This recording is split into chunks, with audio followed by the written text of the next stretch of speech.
Tanggal yung kilig niya sa flowers pag ito ang hinain mo sa special someone mo. Sigurado kung yung kilig ay mapapalitan ng purong-purong pagmamahal. Dahil sa pagluluto mo nga nito ay effort na. Tapos hahainan mo pa siya ng steak? O baka isipin mo mahal. Baka nga mas mahal pa yung bouquet ng flowers na binili mo kaysa dito sa steak na to. Ayusin mo ang desisyon mo sa buhay!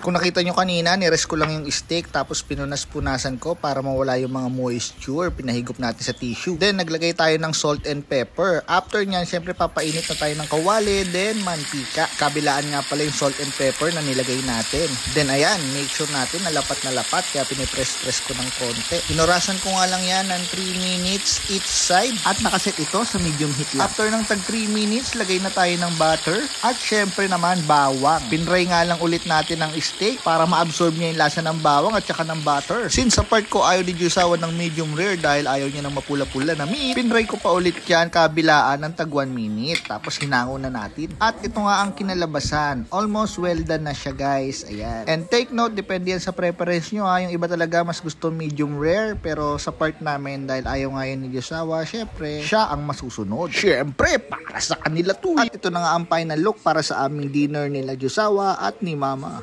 Nagpakulo lang ako dyan ng mini potato at syempre nagisa tayo dun sa pinaglutuan ng steak ng mixed veggies. Pumiplating pa kunwari no? Syempre dahil naka-plating na, tikiman time muna. Syempre ako ang unang titikim. Nag-slice lang ako konti dun sa may T-bone at ayan, tikiman na bago natin ihain sa ating mga mahal sa buhay. O ayan, kanya-kanya naman kung anong gusto nyong ibigay sa mga mahal nyo sa buhay. Ang importante na pasaya nyo sila. Happy Valentine's Day!